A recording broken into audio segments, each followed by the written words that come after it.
favorite Coast Guard member. Put your hands together for Noah Miller! Thank you guys so much. Coast Guard, it still counts, okay, people?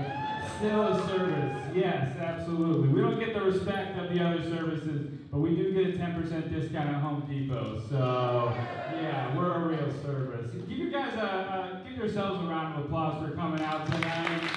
Here to support your friends. I've had the pleasure of getting to know this group for the past 6 weeks. They're awesome. They've been working so hard. And now that I see all their friends and family out here, I just wanted to ask, what did you guys do to those people? What happened in the last 50 to 60 years? No, they've been great. I think it just actually follows that comedy equation. Tragedy plus time is comedy, and everybody here has had to deal with the VA. So like we're all on the same page at this point. I've had a sad dealing with the Coast Guard myself. The Coast Guard has told me that I am not allowed to have TikTok. That's heartbreaking, right? I know. They say because it's owned by China. If you get it, China is going to steal your data. And this is coming from an organization that's lost my data to hacking on 3 separate occasions now. Right? Yeah. It's like if China doesn't have it at this point, they're just not interested, okay? That's what's really going on. I have no expectation anymore that my data is secure. You know how many times I put my social security number into the internet? Like, screw it. I'll get a new identity. I need the Sunoco rewards card. That's what's really important. They also, the Coast Guard insists on keeping my medical records because I don't know one. They don't trust me with it, I guess. And they still have paper records because they're not so sure about this whole computer fad that we're into right now. I get it. And they will lose it every now and again. They'll lose your record. And you know when they lose it because they ask you if you have it.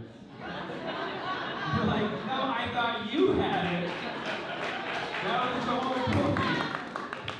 They're like, do you know where it might be? It's like, I could ask China. Apparently they're keeping better tabs of me than you guys are right now. We don't work for the DOD, we work for the DHS, and they affect your lives every day because they're the authors of the See Something, Say Something campaign, which personally I love. I appreciate being reminded to report terrorist activity because sometimes I forget. You know, it's hard to remember that. They have signs throughout the city. I have a favorite one.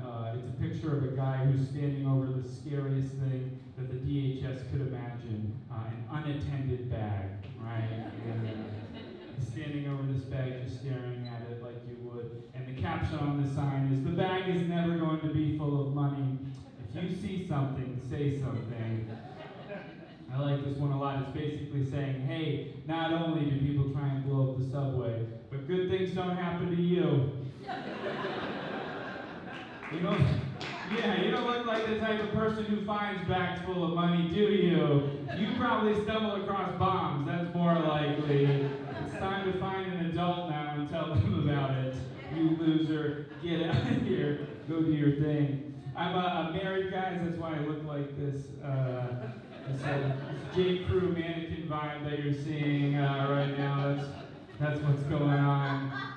My wife is actually from Mexico, and no, thank you. 1, 2 from Mexico, the rest of you racist. Okay, good to know. Who knows? You're just saying words now. Alright, that's fine. No, that's we got married. That's how she got her citizenship, actually. And before going through that process, like I didn't know I had that power. Like I didn't know I could create a citizen. You know what I mean? Like I thought I could just like vote for American Idol, and it's like no, you can create a citizen, and it's not easy, but it is the easiest pathway to citizenship, right? And that's a scary thought to me, right? Like I could be somebody's best option for coming here. You know what I mean? I don't think it's supposed to work out like that. If you want to immigrate to the United States, you could have like master's degrees and a PhD. You could be at the top of your field. And the U.S. government's like, yeah, that's probably not going to help you. But have you tried marrying Noah Miller? Because others have had success with that route. So maybe you give that a shot too.